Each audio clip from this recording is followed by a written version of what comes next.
해가 서산 너머로 제 몸을 반쯤 숨길 때면 세상은 온통 금빛으로 물들곤 했습니다. 전라남도 끝자락에 자리한 작은 시골 마을의 시간은 유독 느리게 흘렀어요. 흙먼지 날리는 신장로 끝에 커다란 감나무가 지붕처럼 덮고 있는 낡은 기와집 한 채가 있었습니다. 바로 김순자 할머니와 진돗개 백구의 세상 전부인 공간이었죠. 순자 할머니의 하루는 백구와 함께 시작해 백구와 함께 끝났습니다. 할머니가 삐걱거리는 대청마루에 걸터 앉아 먼 산을 바라보면 백구는 마치 그림자처럼 그 곁에 제 몸을 기대고 앉았어요. 군더더기 하나 없는 새하얀 털에 영리함이 가득한 검은 눈, 쫑긋선 두 귀는 세상의 모든 소리를 할머니에게 전해주는 안테나 같았답니다.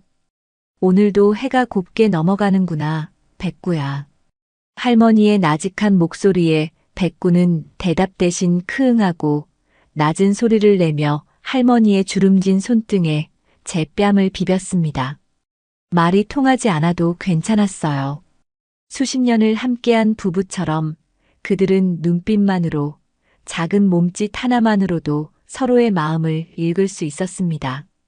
할머니의 손길이 평소보다 조금 더디면 기력이 없다는 신호였고, 백구의 꼬리가 미세하게 아래로 처지면 어딘가 심기가 불편하다는 뜻이었죠. 그것이 두 생명이 이 고요한 세상 속에서 서로를 보살피는 방식이었습니다. 오후 4시가 되면 어김없이 산책에 나섰습니다. 할머니의 느린 걸음에 맞춰 백구는 앞서거니 뒤서거니 하며 보폭을 조절했어요. 마을 정미소 앞을 지날 때면 허리가 굽은 정미소 주인이 웃으며 소리치곤 했습니다. 아이고 할매여, 오늘도 백구랑 마실 나오셨소. 그러면 할머니는 주름 가득한 얼굴에 희미한 미소를 띠며 답하곤 했죠. 그럼 우리 강아지 운동시켜야지. 그 모습은 마을 사람들에게 너무나 익숙해서 마치 계절이 바뀌고 해가 뜨고 지는 것처럼 당연한 풍경의 일부였습니다.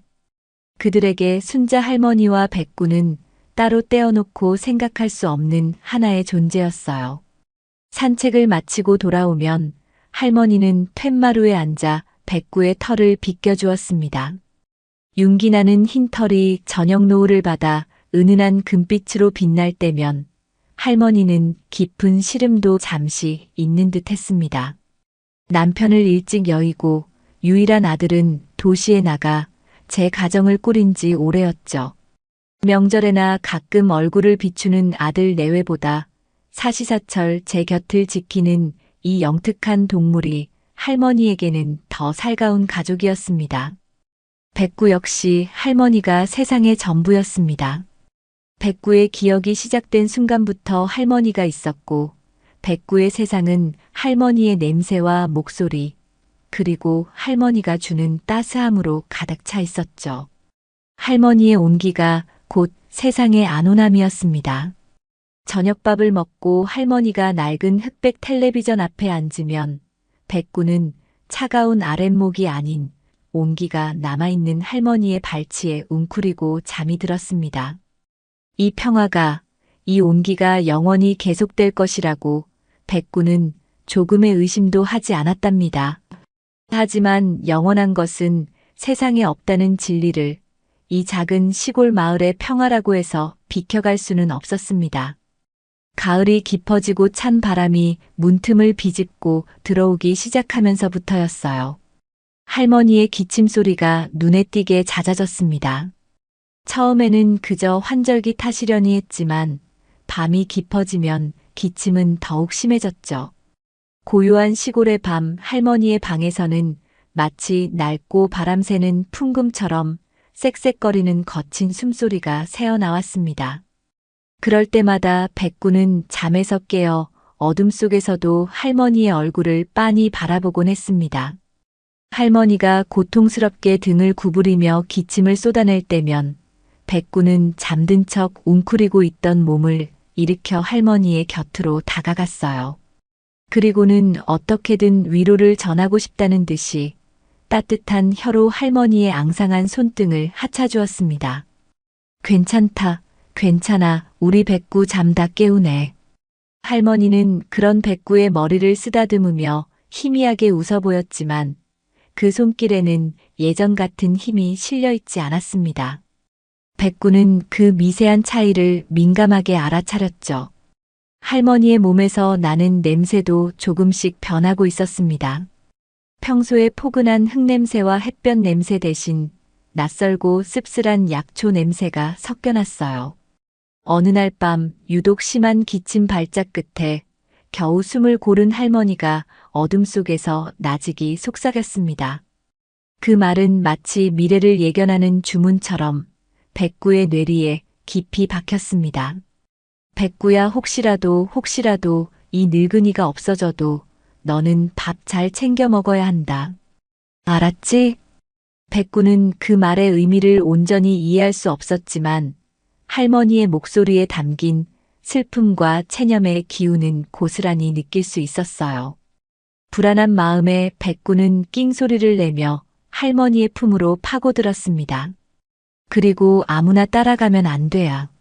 사람은 믿을 것이 못 되니께 꼭 사람 조심해야 한다.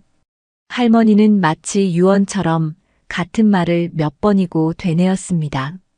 그날 이후 백구의 경계심은 한층 더 강해졌습니다.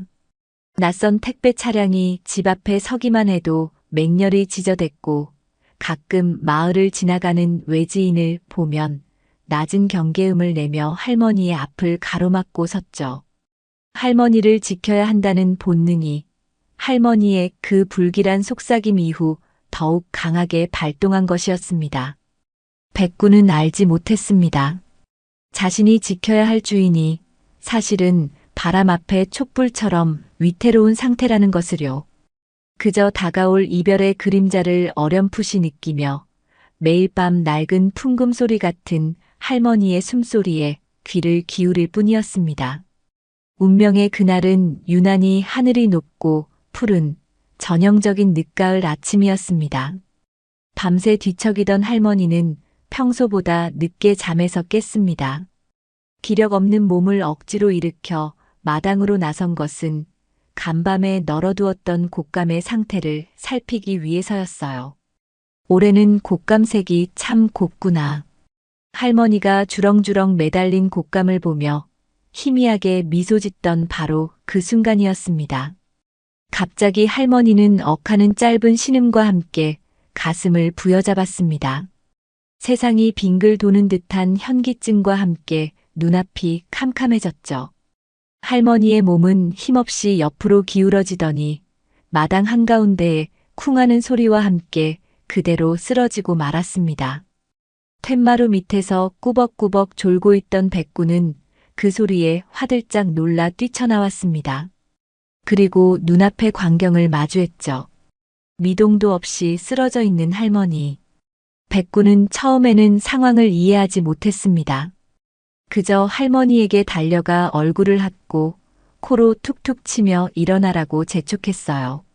하지만 할머니는 아무런 반응이 없었습니다. 평소와는 다른 싸늘한 침묵. 그제야 백구의 온몸에 공포가 엄습했습니다. 백구는 미친 듯이 짖기 시작했습니다. 온 마을이 떠나갈 듯한 절박하고 처절한 울음소리였습니다. 그 소리에 담벼락 너머 밭을 매던 옆집 이웃이 이상한 낌새를 느끼고 담장 너머를 들여다보았고 사색이 되어 소리치며 달려왔습니다. 곧이어 마을은 순식간에 소란에 휩싸였습니다. 얼마 지나지 않아 백구의 생애 처음 듣는 날카로운 소리가 고요한 마을의 공기를 찢으며 다가왔습니다. 삐용삐용하는 사이렌 소리와 함께 하얗고 커다란 차가 흙먼지를 일으키며 집 앞에 멈춰 섰습니다. 119 구급차였습니다. 차에서 내린 낯선 제복의 사람들이 다급하게 집 안으로 뛰어들어왔어요. 백구는 본능적으로 그들을 경계했습니다. 자신의 주인에게 다가오는 위협이라 판단하고 이빨을 드러내며 으르렁거렸죠. 하지만 구급대원은 백구를 한쪽으로 거칠게 밀쳐내고는 쓰러진 할머니에게 달려들었습니다. 그들의 손길은 다급했고 그들의 대화는 백구가 알아들을 수 없는 전문 용어로 가득했습니다. 곧이어 할머니의 몸이 하얀 천이 깔린 바퀴 달린 침대에 실려 밖으로 나왔습니다. 백구는 이성을 잃었습니다. 어떻게든 할머니 곁으로 가야 한다는 생각뿐이었어요. 하지만 구급차의 뒷문이 닫히려는 순간 한 대원이 백구의 앞을 가로막았습니다. 안 돼, 저리 가. 쾅! 차가운 철문이 닫히는 소리는 백구의 세상이 무너지는 소리였습니다. 백구는 닫힌 문을 향해 앞발로 긁고 머리로 들이받으며 필사적으로 울부짖었습니다. 제발 문을 열어달라고, 할머니를 돌려달라고 애원하는 듯 했죠. 그러나 구급차는 매정하게 엔진 소리를 높이며 움직이기 시작했습니다. 백구는 순간적으로 결심했습니다. 놓칠 수 없다는 일념 하나로 흙먼지를 일으키며 달리는 구급차를 뒤쫓아 달리기 시작했어요. 시골길을 벗어나 아스팔트 신장로로 접어든 차는 점점 속도를 높였습니다. 백구는 숨이 턱까지 차오르고 심장이 터질 것 같았지만 멈출 수 없었습니다. 흐릿해지는 구급차의 뒷모습과 멀어져 가는 사이렌 소리를 필사적으로 쫓아갔습니다. 하지만 동물의 다리가 어찌 기계의 속도를 따라잡을 수 있겠습니까? 구급차는 마을 어귀의 큰 고갯길을 넘어 순식간에 시야에서 점으로 변하더니 이내 완전히 사라져버렸습니다. 백구는 그 자리에 우뚝 멈춰 섰습니다. 거친 숨을 몰아쉬는 폐의 고통보다 더 큰 절망감이 심장을 짓눌렀어요. 차가 사라진 텅 빈 길 위에는 싸늘한 바람만이 맴돌고 있었습니다. 방금 전까지 자신의 세상 전부였던 존재가 눈앞에서 속절없이 사라져버린 것입니다. 백구는 한참 동안 그 자리에 망부석처럼 서서 할머니가 사라진 길의 끝을 하염없이 바라볼 뿐이었습니다. 평화롭던 노을의 기억은 간데없고 차갑고 공허한 절망만이 백구의 세상을 뒤덮고 있었습니다. 구급차가 사라진 아스팔트 길 위, 백구의 세상은 소리를 잃었습니다. 방금 전까지 심장을 찢던 사이렌 소리는 흔적도 없이 사라지고 그 자리를 채운 것은 이명과도 같은 적막이었죠. 폐가 터질 듯 거친 숨을 몰아쉬던 백구의 움직임이 멎었을 때 비로소 세상에 다른 소리들이 희미하게 들려오기 시작했습니다. 멀리서 들려오는 새소리, 바람에 나뭇잎 스치는 소리. 하지만 그 모든 소리는 공허한 배경음에 불과했어요.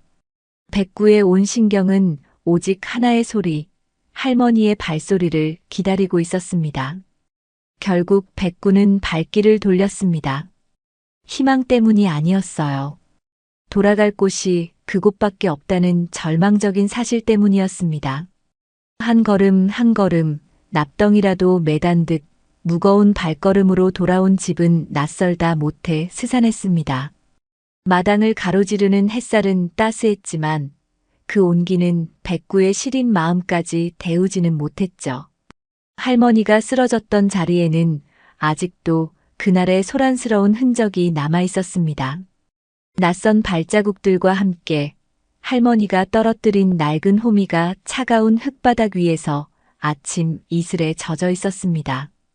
백구는 집 안으로 들어섰습니다. 그리고는 자신만의 의식을 시작했죠. 먼저 할머니의 냄새가 가장 짙게 밴 안방으로 향했습니다. 할머니가 누워 계시던 자리, 그곳에 코를 박고 깊게 숨을 들이쉬었습니다. 아직은 남아있는 할머니의 포근한 채취가 마치 할머니가 잠시 마실이라도 나가신 것처럼 백구를 안심시키는 듯 했어요.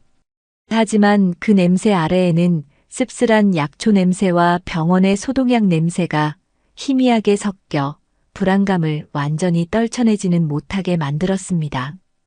백구는 할머니의 낡은 옷가지가 담긴 옷장을 앞발로 긁어보기도 하고 할머니가 쓰시던 경대를 콧등으로 밀어보기도 했습니다. 돌아와 달라는 무언의 시위였죠. 시간이 흐를수록 집안의 고요함은 백구를 짓눌렀습니다.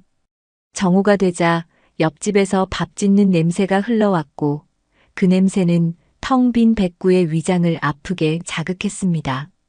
하지만 식욕은 없었습니다. 부엌의 밥그릇은 이틀 전 할머니가 챙겨주신 그대로 남아 말라붙어 있었고 물그릇에는 먼지가 내려앉아 있었어요. 모든 것이 그날 아침에 멈춰 있었습니다. 결국 백구는 다시 대문 밖 할머니의 지정석이었던 평상 아래로 기어들어갔습니다. 그곳은 지나가는 모든 것을 볼 수 있는 자리였습니다. 혹시라도 할머니가 탄 버스가 마을 어귀에 서지 않을까, 혹시라도 낯익은 실루엣이 저 길모퉁이를 돌지 않을까. 백구는 눈꺼풀이 천근만근 무거워져도 잠들지 않으려 애썼습니다. 깜빡 잠이 들었다가 할머니를 놓치기라도 할까봐 두려웠기 때문이죠. 그렇게 뜬 눈으로 하루를 보내고 별이 총총한 밤이 찾아왔습니다. 밤의 냉기는 더욱 혹독했어요. 백구는 다시 안방으로 들어가 할머니의 이불 속으로 파고들었습니다. 희미하게 남은 온기와 채취의 의지에 불안한 잠을 청했습니다. 꿈속에서는 구급차의 붉은 경광등이 쉴 새 없이 번쩍였고 그 빛 사이로 할머니의 고통스러운 얼굴이 보였다 사라지기를 반복했습니다. 이튿날 오후가 되어서였습니다. 며칠간의 굶주림과 불안감으로 백구의 감각은 극도로 예민해져 있었죠. 그때 마을길 저편에서 들려오는 낯선 엔진 소리에 백구의 귀가 쫑긋 섰습니다. 경운기도 트럭도 아니었어요. 매끈하고 조용하게 미끄러지듯 다가오는 소리. 백구는 반사적으로 평상 밑에서 뛰쳐나왔습니다. 희망이, 아주 작은 희망의 불씨가 심장에서 타올랐습니다. 드디어 할머니가 오시는 걸까? 하얀색 승용차 한 대가 집 앞에 멈춰 섰습니다. 백구는 꼬리를 흔들 준비를 하며 차 문이 열리기만을 기다렸습니다. 그러나 차에서 내린 것은 할머니가 아니었습니다. 도시의 냄새, 아파트의 냄새, 자동차의 냄새를 온몸에 묻힌 남자와 여자. 할머니의 아들 영수 씨와 그의 아내였습니다. 백구의 꼬리는 힘없이 아래로 처졌습니다. 희망은 순식간에 실망으로, 그리고는 깊은 경계심으로 바뀌었죠. 백구야, 아이고 이 녀석. 몰골이 말이 아니구나. 집은 잘 지키고 있었어? 영수 씨가 다정한 목소리로 부르며 다가왔지만 백구는 크르릉 낮은 소리를 내며 뒷걸음질 쳤습니다. 당신들이 올 곳이 아니라는, 이 집의 주인은 따로 있다는 명백한 의사 표현이었습니다. 영수 씨 내외는 그런 백구의 모습에 잠시 서운한 표정을 짓다가 이내 무거운 한숨을 내쉬며 집으로 들어섰습니다. 그들의 대화는 백구에게 또 다른 불안감을 심어주었습니다. 여보, 어머니 상태가 생각보다 더 안 좋으시대요. 의사 선생님 말씀으로는 장기전이 될 수도 있다는데 어떡하죠? 일단 서울에 있는 큰 병원으로 옮기는 수속부터 밟고 집은 또 어떡하고 저 녀석은. 영수 씨는 텅 빈 방을 둘러보며 괴로운 듯 머리를 감싸쥐었습니다. 그의 눈길이 벽에 걸린 낡은 사진 한 장에 머물렀어요. 몇 년 전 환하게 웃는 어머니의 무릎을 베고 누워있는 어린 백구의 사진이었습니다. 어머니가 저놈 하나 보고 시골에서 버티셨는데 우리가 너무 무심했어. 죄책감과 현실적인 고민이 뒤섞인 무거운 공기가 집안을 맴돌았습니다. 그들은 백구를 위해 마당 한쪽에 최고급 사료를 부어주고 깨끗한 물을 갈아주었습니다. 하지만 백구는 그릇 근처에도 가지 않았습니다. 할머니가 아닌 다른 사람이 주는 음식은 백구에게는 돌멩이나 마찬가지였죠. 백구는 그저 그들이 자신의 공간을 침범하고 할머니의 흔적을 흐트러뜨리는 것을 못마땅하게 지켜볼 뿐이었습니다. 백구는 이미 알고 있었습니다. 저들은 곧 자신을 이곳에서 떠나게 하리라는 것을. 반나절 동안의 부산스러운 정리 끝에 영수 씨 내외의 결정은 내려졌습니다. 백구를 자신들의 아파트로 데려가는 것 외에는 다른 방도가 없다고 결론 내린 것이죠. 영수 씨가 낡은 목줄을 들고 조심스럽게 다가왔습니다. 백구야, 가자. 여기서 너 혼자 굶어 죽을 수는 없잖니. 응? 가서 얌전히 있으면 나중에 할머니 오시면 다시 오자. 그의 목소리는 진심으로 걱정하고 있었지만 백구는 그 말을 믿지 않았습니다. 이 집을 떠나는 순간 모든 것이 끝장이라는 것을 본능이 경고하고 있었죠. 백구는 이빨을 드러내며 저항했지만 며칠을 굶어 쇠약해진 몸은 역부족이었습니다. 결국 목줄이 채워졌고 백구는 저항을 포기한 채 차 뒷좌석에 실리고 말았습니다. 차가 출발하자 백구는 차창에 얼굴을 붙이고 빠르게 멀어지는 집을, 그리고 자신의 온 세상이었던 마을의 풍경을 눈에 새겼습니다. 구불구불한 시골길을 지나 고속도로에 진입하자 세상의 풍경은 무서운 속도로 뒤로 흘러갔습니다. 모든 것이 낯설고 위협적이었어요. 좁은 공간에 갇힌 백구는 멀미와 공포로 가쁜 숨을 몰아쉬었습니다. 얼마나 달렸을까? 차는 휴게소로 들어섰습니다. 영수 씨는 차에서 내리자마자 병원과 심각한 표정으로 통화를 시작했고 그의 아내는 멀미하는 듯 보이는 백구에게 물이라도 먹이려고 뒷좌석 문을 조심스럽게 열었습니다. 그녀는 백구가 튀어나가지 못하도록 몸으로 문틈을 막고 있었지만 그때 그녀의 휴대폰이 울렸습니다. 아, 네. 어머니. 네, 지금 가고 있어요. 그녀가 잠시 방심하며 통화에 집중하는 바로 그 찰나의 순간. 백구는 그 틈을 놓치지 않았습니다. 이것이 신이 주신 마지막 기회임을 직감했죠. 백구는 스프링처럼 몸을 튕겨 여자의 팔과 차문 사이의 좁은 틈을 번개처럼 빠져나갔습니다. 어머나, 세상에, 여보, 백구가 도망가요. 백구야. 아내의 날카로운 비명소리에 놀란 영수 씨가 휴대폰을 내던지다시피 하고 달려왔지만 백구는 이미 주차된 차들 사이를 요리조리 빠져나가고 있었습니다. 백구야, 위험해. 두 사람의 절박한 외침이 휴게소에 울려 퍼졌지만 백구의 귀에는 들리지 않았습니다. 오직 하나의 생각, 돌아가야 한다. 그 일념뿐이었습니다. 백구는 휴게소 건물 뒤편 사람들의 발길이 닿지 않는 숲을 향해 전속력으로 달렸습니다. 가파른 비탈을 미끄러지듯 내달리고 빽빽한 나무들 사이를 헤집으며 더 깊숙이 몸을 숨겼습니다. 이제 백구의 여정은 새로운 국면을 맞이했습니다. 그는 더 이상 기다리는 자가 아니었어요. 스스로 길을 찾아 나서는 고독한 추격자이자 운명에 맞서는 도망자가 된 것입니다. 휴게소 뒷산을 넘자 백구의 세상은 완전히 다른 차원으로 바뀌어 버렸습니다. 풀과 흙의 부드러운 감촉 대신 발바닥에 와닿는 것은 차갑고 딱딱한 아스팔트와 보도블록뿐이었죠. 시야를 가득 메우던 푸른 산과 들이 사라진 자리에는 회색빛 시멘트로 지어진 거대한 건물들이 하늘을 찌를 듯 솟아 있었습니다. 그 건물들은 마치 거인들의 묘비처럼 길 잃은 백구를 무심하게 내려다보고 있었어요. 밤이 되자 도시는 더욱 낯선 얼굴로 돌변했습니다. 어둠을 밝히는 것은 은은한 달빛이 아닌 수만 개의 인공적인 조명이었습니다. 현란하게 깜빡이는 네온 사인, 도로를 메운 자동차들의 전조등과 후미등, 건물의 창문에서 새어나오는 형형색색의 불빛들.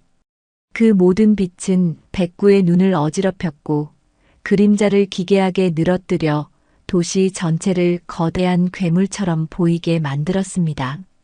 하지만 백구를 가장 고통스럽게 한 것은 소음이었습니다. 시골의 밤이 귀뚜라미 소리와 바람 소리로 채워졌다면 도시의 밤은 온갖 기계들의 굉음으로 가득했습니다. 귀청을 찢을 듯한 자동차 경적 소리, 어딘가에서 끊임없이 울리는 공사소음, 밤하늘을 가르는 구급차와 경찰차의 날카로운 사이렌 소리. 그 모든 소음은 거대한 파도가 되어 방향 감각을 상실한 백구를 사정없이 집어삼키려 들었습니다. 백구는 어디로 가야 할지 전혀 알 수 없었습니다. 할머니의 냄새, 집의 냄새는 이 지독한 배기가스와 하수구 냄새, 그리고 수많은 낯선 사람들의 채취에 묻혀 흔적조차 찾을 수 없었죠. 백구는 거대한 기계의 톱니바퀴 사이에 끼어버린 작은 생명체처럼 무력했습니다. 사람들은 모두 이어폰을 낀 채 혹은 스마트폰 화면에 코를 박은 채 백구를 스쳐 지나갔습니다. 겁에 질려 도움을 구하는 듯한 백구의 눈빛을 알아채는 이는 아무도 없었어요. 차갑고 무관심한 익명의 군중 속에서 백구는 철저하게 혼자였습니다. 사흘 가까이 이어진 굶주림은 이제 단순한 허기를 넘어 온몸의 세포 하나하나를 갉아먹는 듯한 고통이 되었습니다. 백구는 본능에 이끌려 음식 냄새가 새어나오는 어두운 골목으로 들어섰습니다. 그곳에는 식당들에서 내놓은 검은 비닐봉지들이 산더미처럼 쌓여 있었고 역한 냄새와 함께 희미한 음식물 냄새가 풍겨나왔죠. 백구가 조심스럽게 한 비닐봉지를 물어뜯으려던 바로 그 순간이었습니다. 어둠 속에서 섬광처럼 번뜩이는 6개의 눈동자가 나타났습니다. 흐르르릉. 목 깊은 곳에서부터 울려나오는 위협적인 소리. 털은 비에 젖어 떡처럼 뭉쳐 있었고 뼈대가 앙상하게 드러난 들개 3마리가 유령처럼 나타나 백구의 앞을 가로막았습니다. 그들은 이 골목의 무법자이자 주인이었고 백구는 그들의 식량을 넘보는 파렴치한 침입자였습니다. 무리의 대장으로 보이는 한쪽 눈이 짓물러진 거대한 누렁이가 이빨을 완전히 드러낸 채 천천히 거리를 좁혀왔습니다. 그 모습은 당장이라도 목덜미를 물어뜯을 듯한 살기로 가득했죠. 백구는 할머니 곁에서 자라며 단 한 번도 다른 개와 목숨을 걸고 싸워본 적이 없었습니다. 하지만 등 뒤는 막다른 벽이었고 여기서 밀려나면 죽음뿐이라는 것을 직감했습니다. 두려움이 온몸을 휘감았지만 그 두려움은 곧 생존을 향한 처절한 분노로 바뀌었습니다. 백구는 몸을 낮추고 뼈를 울리는 듯한 깊은 경고음을 냈습니다. 진돗개 특유의 늠름한 골격과 꽉 담은 턱, 그리고 무엇보다도 상대를 꿰뚫어보는 듯한 그 강렬한 눈빛은 자신이 결코 만만한 상대가 아님을 온몸으로 말하고 있었습니다. 팽팽한 대치 상태는 오래가지 않았습니다. 누렁이가 땅을 박차고 벼락같이 덮쳐들었습니다. 백구는 본능적으로 몸을 비틀어 치명적인 공격을 피했지만 날카로운 송곳니가 옆구리를 스치며 살점이 찢겨나갔습니다. 훅 끼치는 피비린내와 함께 불에 댄 듯한 고통이 전해져 왔죠. 하지만 백구는 비명을 지를 틈도 없이 반격에 나섰습니다. 상대의 목을 노리고 달려들었고 2마리의 개는 비명과 으르렁 소리를 내며 흙바닥 위를 뒹굴었습니다. 나머지 2마리도 가세하여 백구의 뒷다리를 물고 늘어졌습니다. 그것은 생존을 위한 처절한 사투였습니다. 백구는 옆구리와 다리의 고통도 잊은 채 오직 눈앞의 적에게만 집중했습니다. 결국 백구는 누렁이의 귀 한쪽을 힘껏 물어뜯었고 고통에 찬 비명을 지르며 물러서는 틈을 타 포위망을 뚫고 달아났습니다. 절뚝거리며 피를 흘리는 채로 백구는 다시 어두운 골목 속으로 사라졌습니다. 거리의 첫 번째 법칙, 약한 자는 먹힌다는 진리를 온몸에 피로 새긴 밤이었습니다. 싸움의 후유증은 생각보다 심각했습니다. 찢어진 옆구리와 다리에서는 피가 멈추지 않았고 한 발 한 발 내디딜 때마다 온몸이 부서지는 듯한 고통이 밀려왔죠. 백구는 빗물이 고인 웅덩이에서 허겁지겁 목을 축이고 안전하게 쉴 곳을 찾아 비틀거리며 헤맸습니다. 하지만 도시는 백구에게 단 한 뼘의 안전한 공간도 허락하지 않았습니다. 아파트 주차장 구석에 웅크리자 경비원이 달려와 빗자루를 휘둘렀고 24시간 편의점 처마 밑에서 비를 피하려 하자 아르바이트생이 소리를 지르며 물을 뿌렸습니다. 사람들의 눈에 비친 백구는 그저 위험하고 더러운 짐승, 당장 쫓아내야 할 불결한 존재일 뿐이었죠. 한참을 헤맨 끝에 백구는 철거를 앞둔 재개발 구역의 폐허 더미에서 겨우 은신처를 찾아냈습니다. 무너진 담벼락과 뜯겨나간 문짝, 깨진 유리 조각들이 어지럽게 널려 있는 곳. 그곳은 인간의 온기가 완전히 사라진 마치 세상의 무덤과도 같은 공간이었습니다.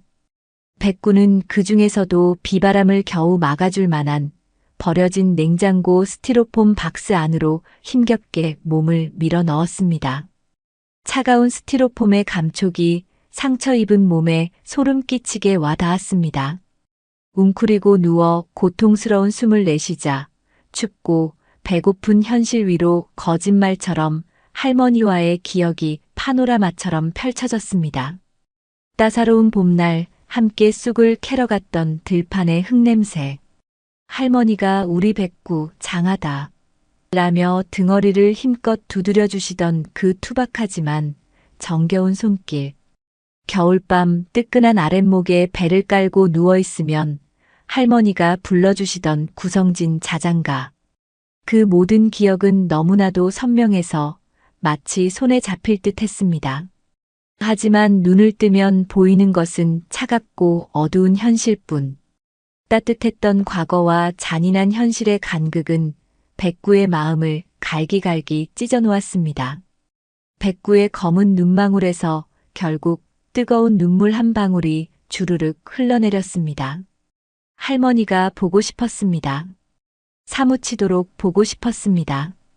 거대하고 냉혹한 도시의 가장 후미진 구석, 버려진 스티로폼 관 속에서 백구는 할머니의 이름을 부르는 대신 목구멍 깊은 곳에서 터져나오는 슬픔을 억누르며 밤새도록 흐느껴 울었습니다.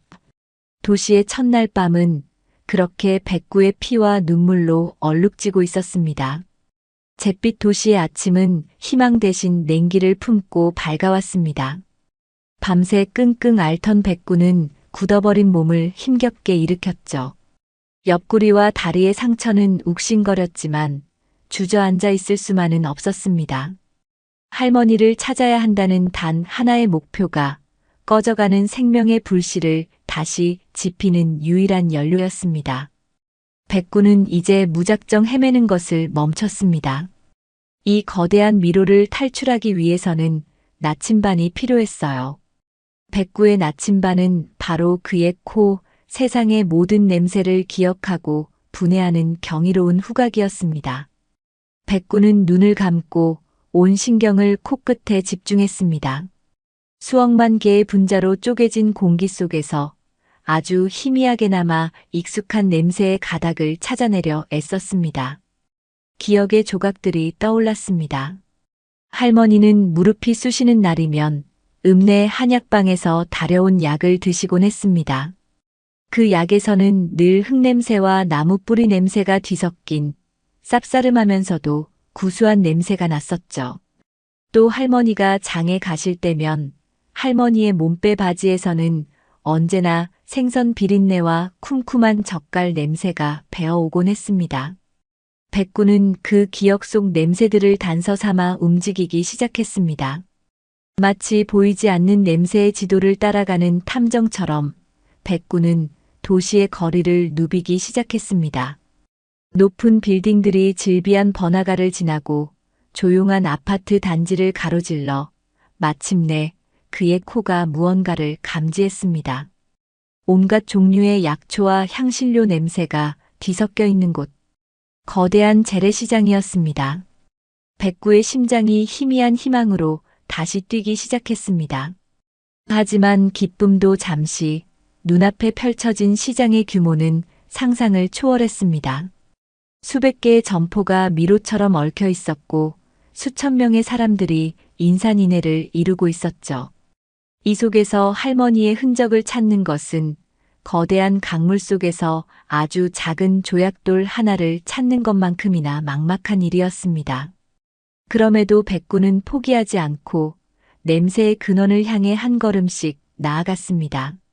시장을 헤매는 동안 굶주림은 다시 백구를 한계까지 몰아붙였습니다. 발걸음이 휘청거리고 눈앞이 흐릿해질 무렵 백구의 코끝을 자극한 것은 진한 돼지뼈 국물 냄새였습니다. 홀린 듯이 냄새를 따라가자 김이 모락모락 피어나는 순대 국밥집이 나타났습니다.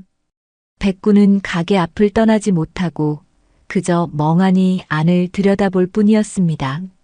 그때 가게 문이 열리며 앞치마를 두른 중년의 아주머니가 나왔습니다. 그녀는 쓰레기를 버리러 나왔다가 앙상하게 마른 채 자신을 빤히 쳐다보는 백구를 발견했습니다. 보통 같았으면 귀찮다는 듯 손을 내저었겠지만 백구의 눈빛에는 다른 들개들에게서는 볼 수 없는 깊은 슬픔과 품위가 서려 있었죠. 아이고, 저런 뉘집개인데 저리 헬쑥해졌을까? 가만 있어봐라. 아주머니는 잠시 가게 안으로 들어가더니 뚝배기 그릇에 살코기가 붙은 뼈다귀와 남은 국밥 건더기를 가득 담아 나왔습니다. 그리고는 가게 뒤편 사람들의 눈에 잘 띄지 않는 곳에 그릇을 내려놓으며 말했어요. 멀리서 주인이라도 잃어버렸나 보구나. 쯧쯧 이거라도 먹고 기운 차려라. 백구는 잠시 망설였습니다. 할머니가 아닌 다른 이가 주는 음식. 할머니의 사람 조심하라는 말이 뇌리를 스쳤습니다. 하지만 따뜻한 음식에서 피어오르는 구수한 냄새와 며칠 동안 이어진 지독한 굶주림은 결국 경계심을 이기고 말았습니다. 백구는 허겁지겁 그릇에 코를 박고 음식을 먹어치웠습니다. 며칠 만에 처음으로 위에 들어온 따뜻한 음식은 얼어붙었던 몸과 마음을 조금이나마 녹여주는 듯 했습니다. 아주머니는 그런 백구를 짠한 눈으로 바라보며 많이 먹어라, 많이 먹어 하고 등을 몇 번 쓸어주었습니다. 그 순간 백구는 아주머니의 손길에서 할머니의 투박한 온기를 느끼며 잠시나마 안도했습니다. 하지만 그 평화는 산산조각 났습니다. 바로 옆 생선 가게에서 장사를 하던 남자가 그 광경을 보고 소리를 지르며 뛰쳐나온 것입니다. 아이고, 김 사장. 지금 뭐 하는 짓이야? 그 더러운 들개한테 밥을 주면 이 동네의 개들이 다 꼬일 거 아냐? 장사 다 망치려고 작정했어? 허이. 썩 꺼져, 이놈의 개새끼야. 그는 자신의 가게 앞에 있던 양동이의 비린내 나는 물을 백구를 향해 사정없이 끼얹었습니다. 차갑고 역한 물벼락을 맞은 백구는 깜짝 놀라 비명을 지르며 나동그라졌습니다. 방금 전까지 느꼈던 작은 온기는 간데없고 그 자리에는 인간의 폭력성에 대한 공포와 배신감만이 남았습니다. 국밥집 아주머니가 아니, 이 양반이 왜 이래? 라며 말렸지만 남자는 오히려 기세등등하게 빗자루까지 들고 위협했습니다. 백구는 절뚝거리며 그 자리를 도망쳐 나왔습니다. 친절과 냉혹함이 공존하는 이곳에서 살아남기란 외줄 타기보다 더 아슬아슬한 일이라는 것을 다시 한번 깨달았습니다. 생선 가게에서의 소동은 백구를 더욱 위험한 상황으로 내몰았습니다. 시장 상인들 사이에 더럽고 사나운 개가 돌아다닌다는 신고가 들어갔고 얼마 지나지 않아 시청 유기견 단속반의 트럭이 시장 주차장으로 들어섰습니다. 물에 젖은 채 절뚝거리며 인파 속에 숨어있던 백구는 제복을 입은 2명의 남자가 트럭에서 내리는 것을 보았습니다. 그들의 손에는 차가운 금속성의 올가미가 들려 있었죠. 백구는 심장이 철렁 내려앉는 것을 느꼈습니다. 저것이 자신을 옥죄기 위한 도구라는 것을, 저들에게 붙잡히면 다시는 할머니를 볼 수 없게 되리라는 것을 본능적으로 직감했습니다. 저기 있다. 흰색 진돗개. 포위해. 한 남자가 손가락으로 백구를 가리키며 외쳤습니다. 백구는 몸을 돌려 반대편으로 미친 듯이 달리기 시작했습니다. 시장은 순식간에 아수라장이 되었습니다. 거기서 서란 말이야. 단속반원들의 고함 소리가 등 뒤를 쫓았습니다. 백구는 생존을 위해 온 힘을 다해 달렸습니다. 사람들 다리 사이를 고개하듯 빠져나가고 좌판에 진열된 채소 상자들을 뛰어넘었습니다. 좁은 골목길로 접어들어 막다른 길에 다다르자 백구는 절망하는 대신 자신의 앞에 놓인 1미터 남짓한 담벼락을 보았습니다. 할머니와 함께 뒷산을 뛰어놀던 기억, 그때의 감각을 되살렸습니다. 백구는 땅을 박차고 있는 힘껏 도약했습니다. 며칠을 굶고 부상까지 입은 몸이라고는 믿기지 않을 만큼 백구의 몸은 가볍게 날아올라 담벼락 위로 사뿐히 착지했습니다. 담벼락 너머는 허름한 주택가였습니다. 백구는 뒤도 돌아보지 않고 좁은 골목길 사이로 몸을 숨겼습니다. 멀리서 단속반원들의 아쉬워하는 고함 소리가 들려왔습니다. 백구는 한참을 더 달려 안전하다고 생각되는 곳에 이르러서야 겨우 멈춰 섰습니다.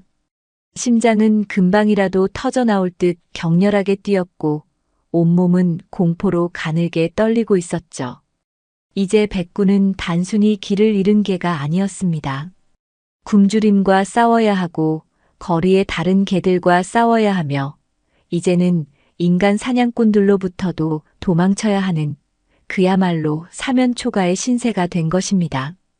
단속반과의 숨막히는 추격전은 백구의 마지막 남은 기력마저 소진시켜버렸습니다. 덧난 상처의 고통과 극심한 허기, 그리고 온몸을 짓누르는 정신적 피로감. 백구는 더 이상 한 걸음도 나아갈 수 없었습니다. 비틀거리며 걷던 백구는 어느 조용한 주택가의 작은 공원, 아이들의 웃음소리가 희미하게 들려오는 곳의 벤치 아래에서 그대로 쓰러지고 말았습니다. 세상이 흐릿하게 빙글빙글 돌았고 눈꺼풀은 천근만근 무거워졌습니다. 이대로 모든 것이 끝나는 것일까? 희미해져가는 의식의 저편에서 백구는 자신을 향해 손을 내미는 할머니의 환영을 보았습니다. 그때 가냘프지만 맑은 목소리가 백구의 귓가에 꽂혔습니다. 아빠, 아빠, 이리 와보세요. 저기 엄청 예쁜 강아지가 쓰러져 있어요. 많이 아픈가 봐요. 분홍색 자전거를 타고 공원을 지나던 7살배기 소녀, 민지가 아빠를 향해 다급하게 소리쳤습니다. 민지의 아빠가 다가와 조심스럽게 백구의 상태를 살폈습니다.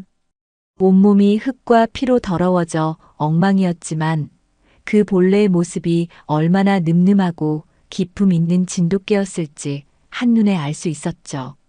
무엇보다 그의 마음을 움직인 것은 고통으로 가쁜 숨을 몰아쉬면서도 사람을 향해 조금의 적의도 드러내지 않는 깊고 슬픈 백구의 눈빛이었습니다. 여보, 이대로 두면 오늘 밤을 넘기기 힘들겠어. 우선 우리 집으로 데려가야 할 것 같아. 아내 역시 고개를 끄덕였습니다. 그들은 망설이지 않았습니다. 조심스럽게 담요로 백구의 몸을 감싸 안아 자신들의 차 뒷좌석에 태웠습니다. 백구는 저항할 기력조차 없었죠. 그들의 집에서는 좋은 비누 냄새와 맛있는 음식 냄새가 났습니다. 따뜻하고 밝은 기운이 감도는 공간이었어요. 아버지는 동물병원에서 일했던 경험을 살려 능숙하게 백구의 상처를 소독하고 약을 발라주었습니다. 어머니는 영양가 높은 고기 수프를 끓여 식혀서 가져왔고 어린 민지는 괜찮아. 이제 아프지 않을 거야라고 작은 목소리로 속삭이며 백구의 곁을 지켰습니다. 며칠 만에 처음으로 느껴보는 안전함과 조건 없는 보살핌. 낯선 곳이었지만 백구는 그들의 손길을 거부하지 않고 묵묵히 받아들였습니다. 지금은 일단 살아남는 것이 먼저라고 본능이 말하고 있었기 때문입니다. 가족의 극진한 보살핌은 기적과도 같았습니다. 며칠이 지나자 백구는 눈에 띄게 기력을 회복했죠. 상처는 깨끗하게 아물었고 윤기를 잃었던 털에서는 다시 새하얀 빛이 돌기 시작했습니다. 가족은 백구에게 해피라는 새로운 이름을 선물했습니다. 모두가 행복해지기를 바라는 마음에서였죠. 민지는 매일 아침 눈을 뜨면 해피에게 달려와 아침 인사를 건넸습니다. 자신이 가장 아끼는 인형들을 가져와 백구의 앞에 늘어놓고 함께 놀자고 조르기도 했죠. 아버지는 푹신푹신한 최고급 방석과 반짝이는 가죽 목걸이를 사왔고 어머니는 백구를 위해 영양까지 고려한 수제 간식을 만들어 주었습니다. 그들의 세상은 온통 백구를, 아니 해피를 중심으로 돌아가는 듯 했어요. 어떤 유기견이라도 평생을 꿈꿀 법한 사랑으로 가득한 완벽한 가정이었습니다. 하지만 백구의 마음은 두꺼운 얼음장처럼 굳게 닫혀 있었습니다. 가족들이 아무리 애정을 쏟아부어도 백구는 결코 마음을 열지 않았습니다.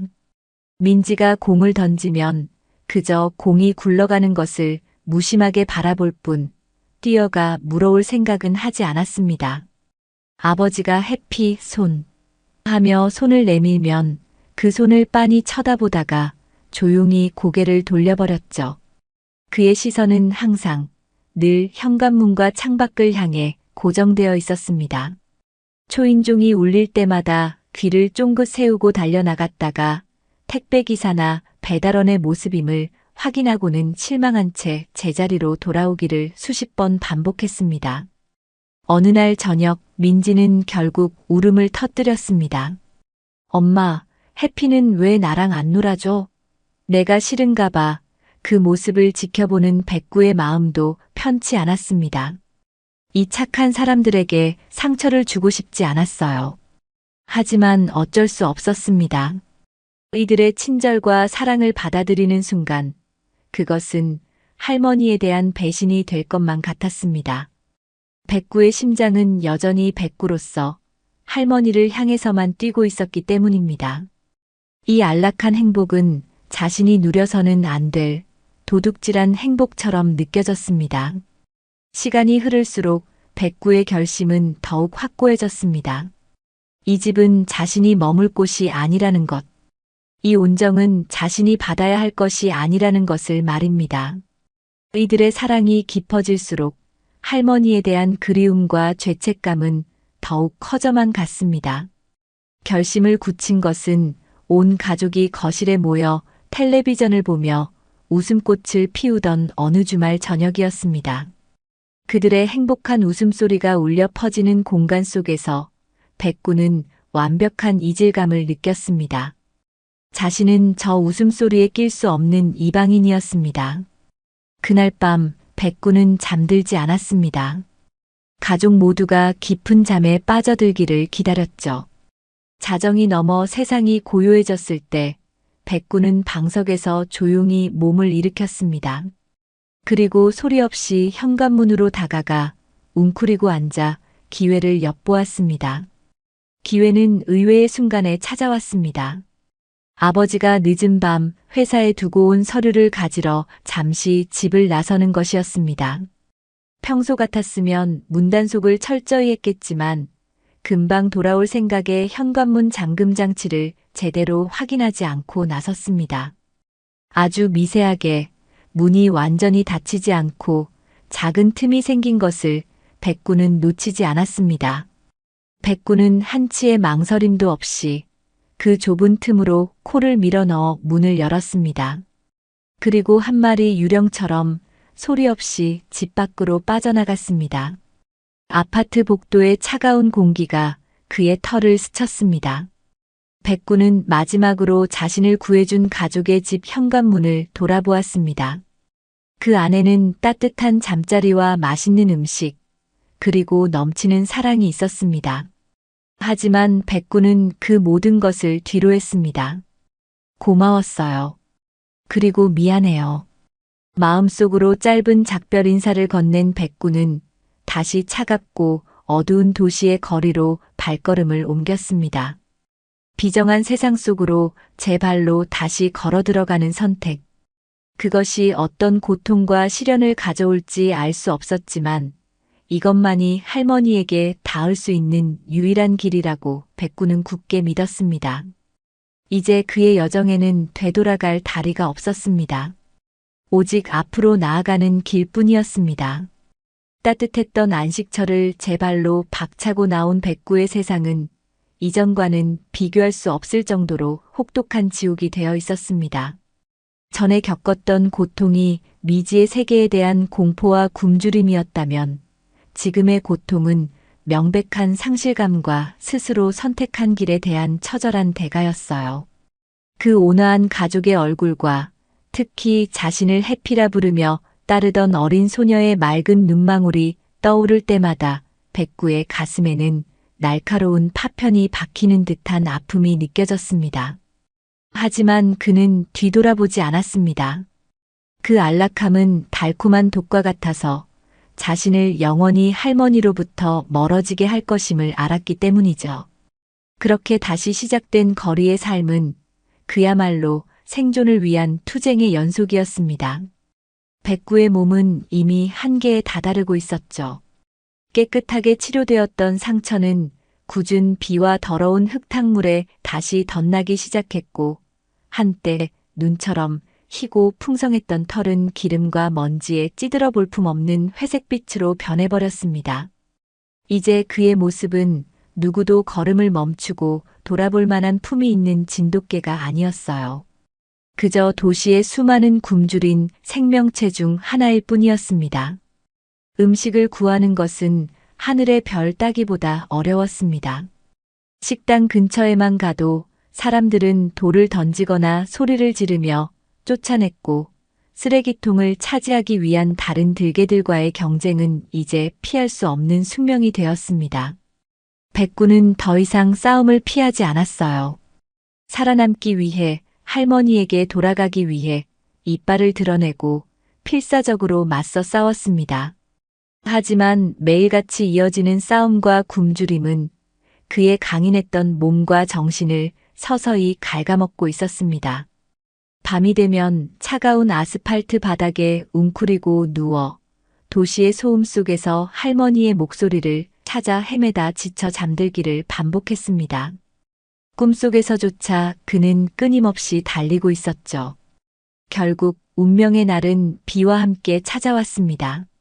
며칠째 이어진 폭우에 백구는 변변한 음식은커녕 마른 잠자리 하나 구하지 못했습니다. 체온은 위험할 정도로 떨어졌고 며칠간 물 외에는 아무것도 먹지 못한 위장은 경련을 일으켰습니다. 백구는 더 이상 한 걸음도 뗄 수 없다는 것을 깨달았어요. 비를 피하기 위해 찾아 들어간 낡은 버스 정류장 의자 및 그곳이 자신의 마지막 장소가 되리라 직감했습니다. 흐릿해지는 의식 속에서 백구는 마지막 힘을 다해 할머니의 얼굴을 떠올렸습니다. 따뜻한 아궁이 앞에서 고구마를 구워주시던 할머니, 자신의 등을 쓰다듬어 주시던 그 주름진 손길. 바로 그때 끼익하는 날카로운 브레이크 소리와 함께 백구의 눈앞에 하얀 트럭 한 대가 멈춰 섰습니다. 시청의 유기견 단속 차량이었죠. 이전 같았으면 심장이 철렁 내려앉고 온몸에 털이 곤두섰겠지만 지금의 백구는 아무런 감정도 느낄 수 없었습니다. 그저 무감각하게 차에서 내리는 두 명의 단속 반원을 바라볼 뿐이었어요. 저번에 시장에서 놓쳤던 그놈 아냐? 꼴을 보니 아주 맛이 갔구만. 독이 바짝 올라서 담벼락도 타넘더니 꼴 좋다. 그들의 조롱 섞인 목소리가 빗소리에 섞여 희미하게 들려왔습니다. 백구는 저항하지 않았습니다. 차가운 올가미가 목에 채워지는 것을, 자신의 몸이 무력하게 질질 끌려 차가운 철제 케이지 안으로 던져지는 것을 가져 멍하니 받아들일 뿐이었어요. 쾅 하고 닫히는 철문 소리는 세상과의 완전한 단절을 의미했습니다. 어둡고 축축한 트럭 안, 다른 개들의 공포에 찬 신음소리를 들으며 백구는 이것이 자신의 길고 외로웠던 여정의 끝이라고 생각했습니다.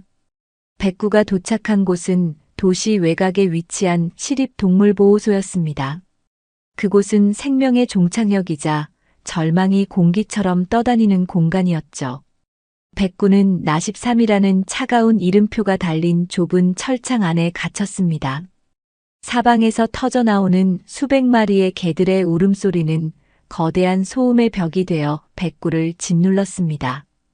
코를 찌르는 소독약 냄새와 배설물 냄새는 숨을 쉴 때마다 고통스러웠어요.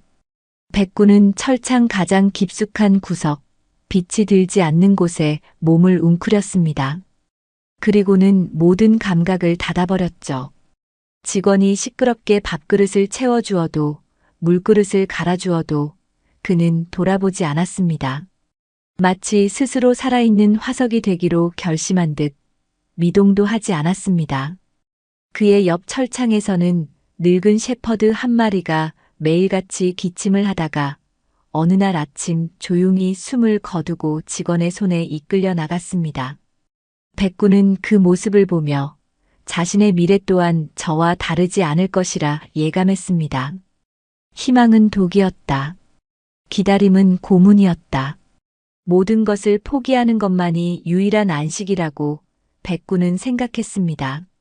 그렇게 죽음의 그림자가 짙게 드리워진 백구의 철창 앞으로 한 남자가 다가와 멈춰 섰습니다.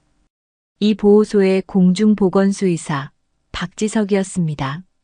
그는 수의사라는 직업에 더 이상 어떤 사명감도 느끼지 못하는 번아웃 직전의 상태였어요. 매일같이 안락사를 집행하고 주인에게 버림받은 동물들의 마지막을 지켜보는 일은 그의 영혼을 갉아먹고 있었습니다. 그는 그날도 기계처럼 새로 입소한 개들의 목록을 들고 무표정하게 복도를 걷고 있었죠. 그러다 그의 눈길이 마치 시간이 멈춘 듯 앉아있는 백구에게 머물렀습니다. 다른 개들과는 확연히 다른 모습. 공포에 질려 아첨하듯 꼬리를 흔들지도 않고 두려움에 사납게 지저대지도 않는 그저 거대한 슬픔 그 자체가 되어버린 듯한 존재감. 지석은 자신도 모르게 발걸음을 멈추고 몸을 낮췄습니다. 그리고 철창 사이로 백구의 눈을 깊이 들여다보았죠. 그 텅 비어버린 듯한 눈동자 속에서 지석은 무언가를 발견했습니다. 그것은 포기가 아니었어요. 세상의 모든 것을 거부하는 듯한 그 깊은 침묵 속에는 오히려 너무나도 강렬해서 스스로를 파괴하고 있는 어떤 기다림이 있었습니다. 마치 마지막 촛불이 꺼지기 직전 가장 뜨겁게 타오르는 불꽃처럼 위태롭고도 숭고한 빛이었습니다.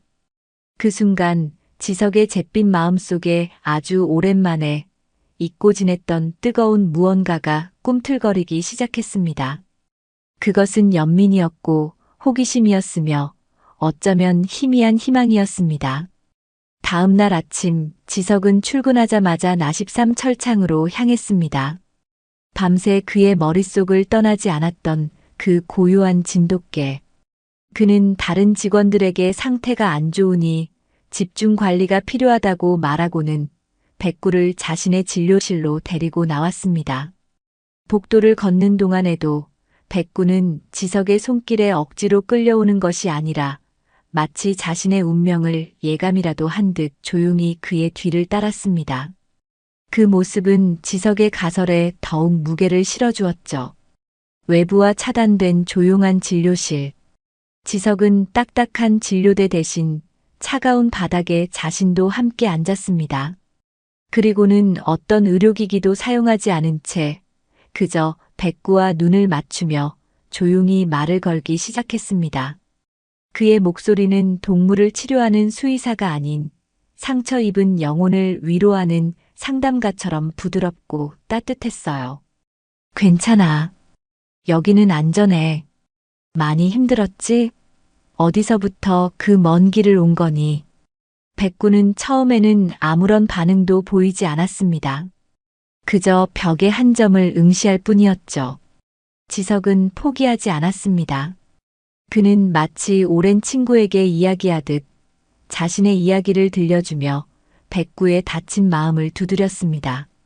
그리고는 아주 조심스럽게 그가 밤새 생각했던 핵심적인 단어들을 꺼내놓기 시작했습니다. 집 기억나니? 너의 따뜻한 집. 그 단어에 미동도 없던 백구의 귀가 아주 살짝, 정말 미세하게 움직였습니다. 지석은 그 변화를 놓치지 않았습니다. 그는 심장이 뛰는 것을 느끼며 다음 단어를 꺼냈습니다. 산책 좋아했니? 누구랑 같이 갔어? 이번에는 백구의 콧등이 살짝 실룩거렸습니다. 기억 속의 냄새를 맡으려는 듯한 움직임이었죠. 지석은 거의 확신했습니다. 그리고 마지막 가장 중요한 질문을 던졌습니다. 그의 목소리는 자신도 모르게 살짝 떨리고 있었어요. 혹시 너를 기다리는 사람이 할머니니? 할머니라는 단어가 공기 중에 울려 퍼지는 순간 마침내 기적이 일어났습니다.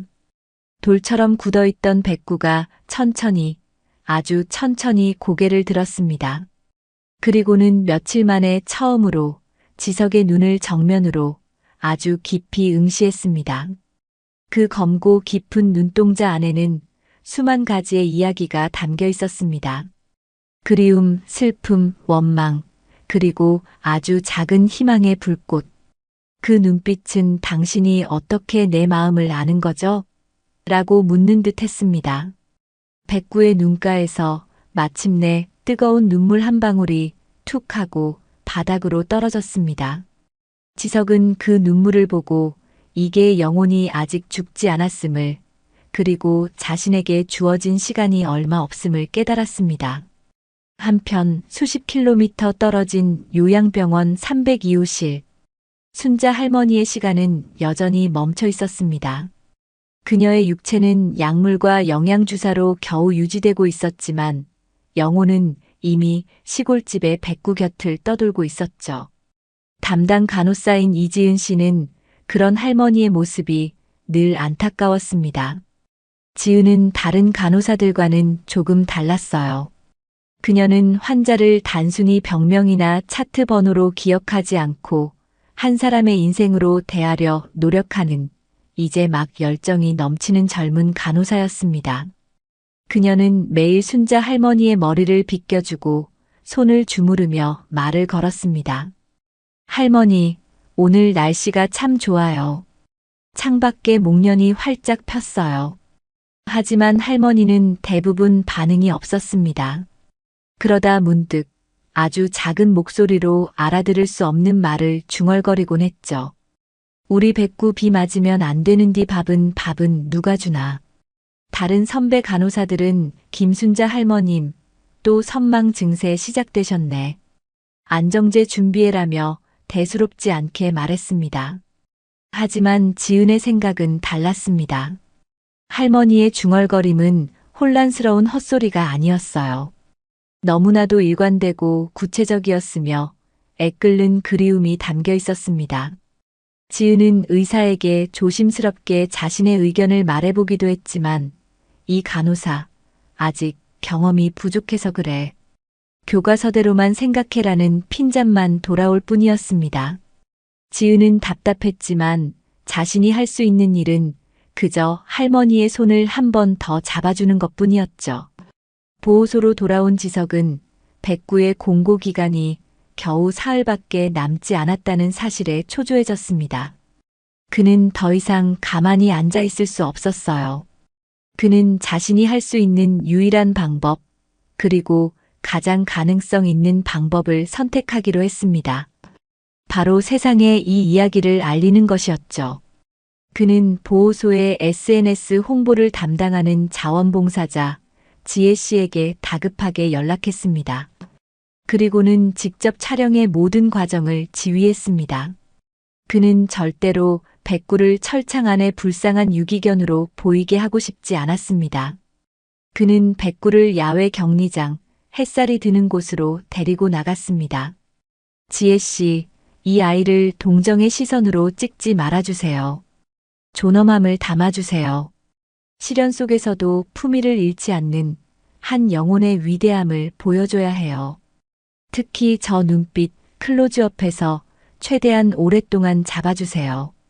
지석은 직접 최고급 육포를 가져와 백구의 코앞에 내밀었습니다. 백구는 먹지 않았지만 잠시 고개를 들어 냄새를 맡는 그 찰나의 순간 수만 가지 감정이 담긴 그의 얼굴이 카메라에 고스란히 담겼습니다. 그날 밤 지석은 퇴근도 잊은 채 사무실에 남아 영상을 편집했습니다. 배경음악 하나, 자막 한 줄까지 수십 번을 고치고 또 고쳤습니다. 그리고 마침내 자신의 모든 진심을 담아 글을 써내려갔습니다. 여기 자신의 모든 것을 걸고 약속을 지키려는 한 영혼이 있습니다. 이 아이는 길을 잃은 것이 아니라 자신의 임무를 수행하는 중입니다. 저희는 이 아이가 자신을 세상의 전부로 여겨준 나이든 가족의 냄새를 쫓아 수백 리의 멀고 험한 길을 홀로 왔다고 믿습니다. 이 고귀한 여정이 차가운 죽음으로 끝나지 않도록 여러분의 도움이 절실히 필요합니다. 혹시 당신이 이 아이가 목숨 걸고 찾고 있는 바로 그 사람인가요? 마지막 문장을 쓰고 지석은 떨리는 손으로 게시하기 버튼을 눌렀습니다. 그것은 수억 개의 정보가 떠다니는 거대한 인터넷 우주를 향해 던지는 간절한 기도이자 마지막 승부수였습니다. 지석이 띄운 희망의 편지는 처음 몇 시간 동안은 거대한 바다 위를 정처 없이 떠다니는 작은 돛담배처럼 보였습니다. 조회수는 2자리를 넘지 못했고 반응은 거의 없었죠. 하지만 그 작은 돛담배는 밤이 깊어지면서 자신도 모르는 사이에 거대한 바람을 타기 시작했습니다. 지역의 소규모 동물 애호가 커뮤니티에서 시작된 공유의 물결이 점차 파도를 만들어낸 것입니다. 눈빛 좀 보세요. 저 안에 얼마나 많은 사연이 담겨 있을까요? 제가 다 눈물이 나네요. 부디 가족을 찾기를. 사람들의 순수한 공감과 연민은 그 어떤 광고보다도 강력한 힘을 가지고 있었습니다. 다음 날 아침이 되자 상황은 극적으로 변해 있었어요. 구독자가 수십만 명에 달하는 대형 동물 관련 SNS 페이지의 운영자가 이 사연을 올해 가장 슬프고 위대한 이야기라는 제목으로 소개하면서 영상은 그야말로 바이러스처럼 퍼져나가기 시작했습니다. 조회수는 기하급수적으로 폭증했습니다. 수천, 수만, 그리고 마침내 수십만을 넘어섰습니다. 댓글창은 전 세계의 언어로 된 응원의 메시지와 눈물 이모티콘으로 가득 찼습니다. 사람들은 저마다 자신의 반려견 이야기를 꺼내놓으며 백구의 사연에 자신을 투영했고 백구는 더 이상 나13이라는 번호표를 단 유기견이 아닌 시련에 맞서는 충견의 상징이자 아이콘이 되어가고 있었습니다.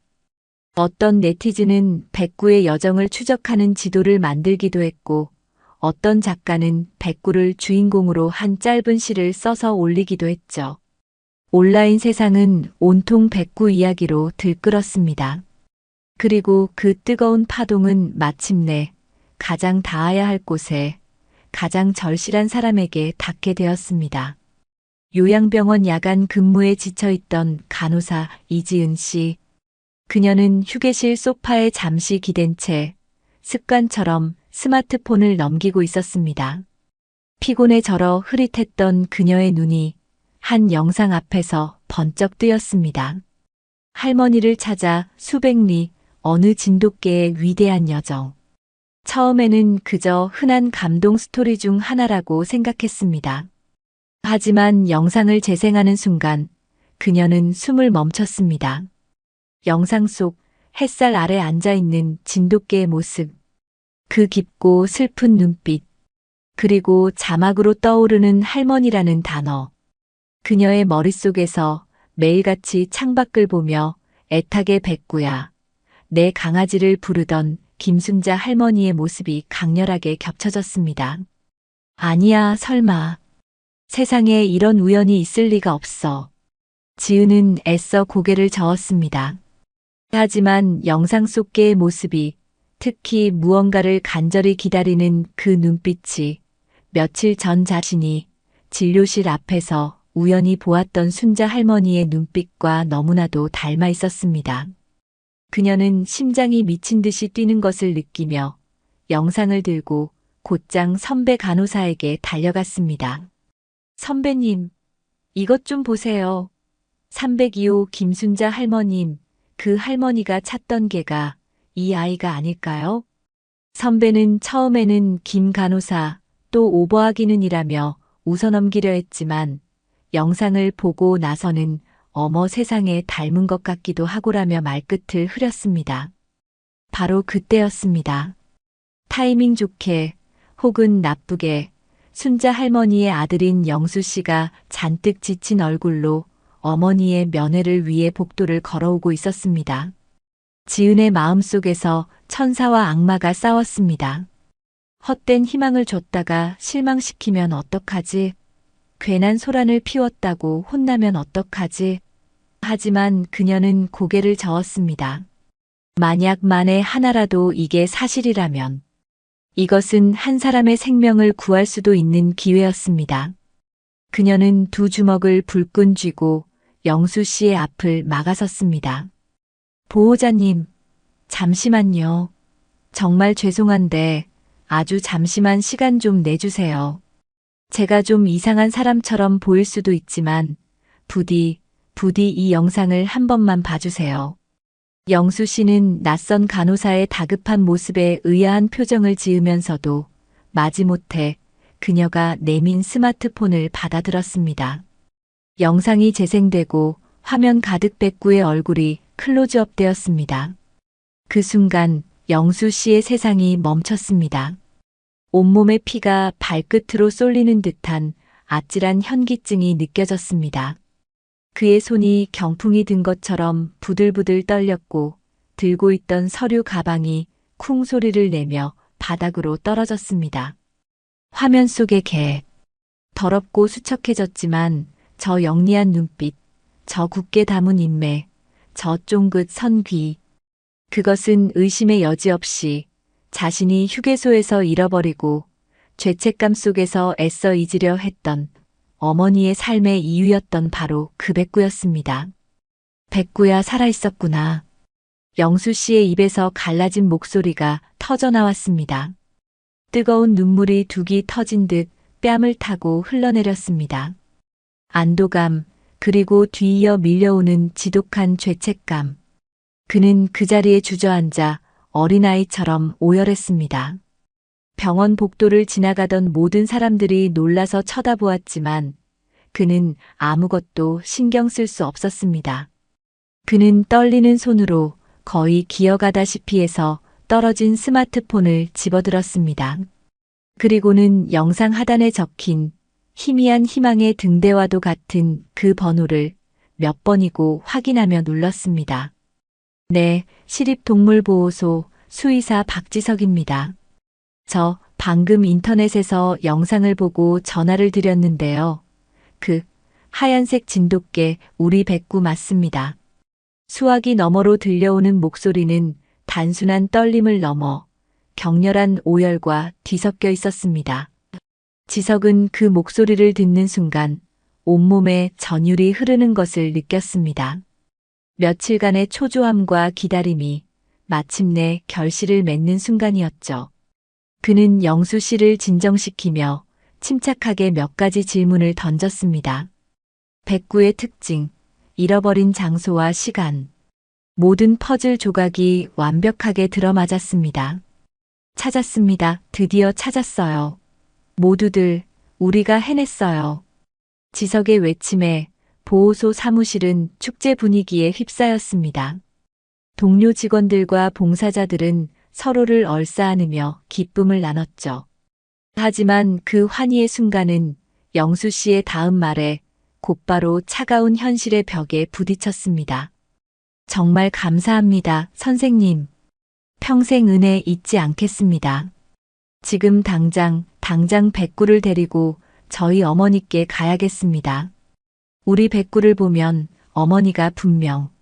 그의 들뜬 목소리에서 지석은 앞으로 닥칠 더 큰 시련을 예감했습니다.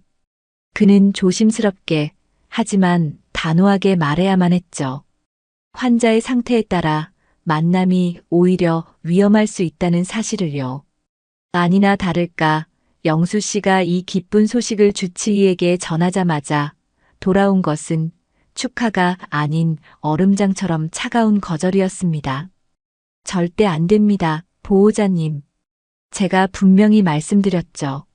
환자분은 지금 작은 자극에도 위험할 수 있는 시한폭탄과도 같은 상태입니다. 감정이 격해지시면 혈압이 급상승해서 심정지가 올 수도 있어요. 이건 환자의 생명을 담보로 하는 도박입니다. 의사로서 절대 허락할 수 없습니다. 주치의의 목소리는 한치의 흔들림도 없었습니다. 그는 환자의 안전을 책임져야 하는 의사로서 당연한 말을 하고 있었지만 영수 씨에게는 그것이 세상에서 가장 잔인한 사형 선고처럼 들렸습니다. 게다가 병원 전체에 적용되는 외부 동물 출입 금지 규정은 그 어떤 예외도 허용하지 않는 철옹성이었습니다. 기적의 문고리를 잡았다고 생각한 순간 그 문이 거대한 자물쇠로 잠겨버린 것입니다. 영수 씨는 병원 복도에 주저앉아 절망했습니다. 하지만 포기하기에는 너무 일렀습니다. 백구의 사연에 함께 울고 웃었던 2명의 젊은 조력자가 있었기 때문이죠. 다음 날 지석은 보호소에 하루 휴가를 내고 직접 요양병원을 찾아왔습니다. 그리고 간호사 지은, 그리고 절망에 빠진 영수 씨와 함께 주치의의 진료실 문을 두드렸습니다. 진료실의 공기는 얼음장처럼 차가웠습니다. 주치의는 팔짱을 낀 채 귀찮다는 표정으로 그들을 바라보았죠. 그들은 더 이상 감정에만 호소하지 않았습니다. 지석은 밤새 준비한 자료들을 책상 위에 펼쳐놓았습니다. 그것은 동물 매개 치료가 노인성 우울증과 인지기능 저하에 미치는 긍정적 영향에 대한 국내외 최신 연구 논문들이었습니다. 선생님, 이것을 단순한 만남이 아니라 적극적인 치료 행위로 봐주셨으면 합니다. 현재 할머님의 상태는 약물만으로는 호전되기 어려운 삶의 의지 자체가 소진된 상태입니다. 수많은 연구 결과가 증명하듯이 깊은 유대를 가진 반려동물과의 교감은 그 어떤 약물보다도 강력한 신경전달 물질을 분비시켜 환자의 생명 연장과 삶의 질 개선에 결정적인 역할을 할 수 있습니다. 지석의 논리 정연한 설명에 이어 지은이 간호 기록 차트를 내밀었습니다. 선생님, 이것 좀 봐주세요. 할머니의 바이탈 기록입니다. 백구와 헤어진 시점을 기준으로 모든 수치가 급격히 악화되었습니다. 그리고 할머니가 유일하게 외부 자극에 반응하시는 순간은 무의식적으로 백구의 이름을 부르실 때뿐입니다. 이건 단순한 선망이 아니라 할머니의 영혼이 보내는 간절한 구조 신호입니다. 저희가 그 신호를 무시해서는 안 됩니다. 두 젊은이의 철저한 준비와 진심 어린 호소에 철옹성 같던 주치의의 표정에도 미세한 균열이 생기기 시작했습니다. 마지막으로 아들인 영수 씨가 무릎이라도 꿇을 기세로 애원했습니다. 선생님, 제가 모든 책임을 지겠습니다. 만약 잘못될 시 병원에는 어떠한 법적, 도의적 책임도 묻지 않겠다는 각서라도 쓰겠습니다. 제발 제 어머님께, 그리고 평생을 어머니만 바라보고 살아온 저 충직한 생명에게 마지막 기회를 한 번만 허락해 주십시오. 길고 무거운 침묵이 흘렀습니다. 주치의는 눈을 감고 깊은 고민에 빠졌습니다. 의사로서의 원칙과 한 인간으로서의 연민 사이에서 그는 격렬하게 갈등하고 있었죠. 한참의 시간이 흐른 뒤 그는 마침내 무거운 입을 열었습니다. 알겠습니다. 대신 제 모든 지시를 따라주셔야만 합니다. 그것은 살얼음판을 걷는 것과도 같은 아슬아슬한 합의였습니다. 만남은 실내가 아닌 외부의 조용한 병원 정원에서만 허용될 것. 시간은 정확히 10분. 만일의 사태에 대비해 심장 제세동기를 포함한 모든 응급 장비를 갖춘 의료팀이 바로 옆에서 대기할 것. 그리고 할머니의 혈압과 맥박에 아주 작은 이상 신호라도 보이면 그 즉시 만남은 중단될 것. 그것은 위험한 도박이었지만 현재로서는 유일한 희망이었습니다. 모두는 그 조건을 받아들였습니다. 드디어 기적을 향한 마지막 관문이 열린 것입니다. 약속된 재회의 날은 이틀 뒤. 그 이틀 동안 지석과 지은, 그리고 영수 씨는 각자의 자리에서 초조함과 희망 속에서 그 운명의 시간을 기다렸습니다. 그 10분의 시간이 꺼져가는 두 생명의 불꽃을 다시 살려낼 기적이 될지, 아니면 모든 것을 끝내버릴 비극이 될지 이제 신의 손에 달려 있었습니다. 기적이 약속된 날의 아침은 유난히 고요하고 맑았습니다. 하지만 그 고요함 속에는 폭풍전야와도 같은 팽팽한 긴장감이 감돌고 있었죠. 보호소의 지석은 평소와 달리 이른 새벽부터 출근해 백구를 위한 준비를 시작했습니다. 그것은 단순히 병원으로의 이동을 위한 준비가 아니었어요. 길고 험난했던 여정을 마친 한 위대한 영혼을 위한 경건한 의식과도 같았습니다. 지석은 먼저 백구를 조심스럽게 목욕시켰습니다. 따뜻한 물줄기가 닿자 백구의 털에 엉겨붙어 있던 도시의 먼지와 거리의 슬픔이 거품과 함께 씻겨 내려가는 듯 했습니다. 지석은 자신의 몸이 흠뻑 젖는 것도 아랑곳하지 않고 구석구석을 정성스럽게 닦아주었습니다. 며칠간의 보살핌으로 윤기를 되찾기 시작한 하얀 털이 본래의 눈부신 빛을 드러내기 시작했어요. 목욕을 마친 뒤 지석은 특별히 준비해온 영양가 높은 소고기 죽을 백구의 앞에 내려놓았습니다. 그동안 식음을 전폐하던 백구였지만 그날따라 무언가를 예감이라도 한 듯 천천히 다가와 조금씩 음식을 먹기 시작했습니다. 그 모습을 지켜보는 지석의 눈가에 자신도 모르게 이슬이 맺혔죠. 차에 오르기 직전 지석은 백구의 앞에 쪼그려 앉아 눈을 맞추고 속삭였습니다. 그의 목소리에는 깊은 존경심이 담겨 있었어요. 백구야, 이제 만나러 가는 거야. 내가 그토록 뵙고 싶어 했던 분, 너의 세상을 만나러 가는 거다. 가서 모든 슬픔을 다 잊고 행복해야 한다. 백구는 대답 대신 꼬리를 아주 희미하게 한번 흔들었습니다. 그리고는 깊고 고요한 눈으로 지석을 바라보았죠. 그 눈빛은 모든 것을 이해하고 있다는, 그리고 고맙다는 무언의 인사처럼 느껴졌습니다. 같은 시각, 요양병원 역시 보이지 않는 긴장감으로 가득했습니다. 젊은 간호사 지은은 애써 평소와 같은 표정을 지으며 순자 할머니의 병실로 들어섰습니다. 그녀는 차마 할머니에게 사실을 말할 수 없었어요.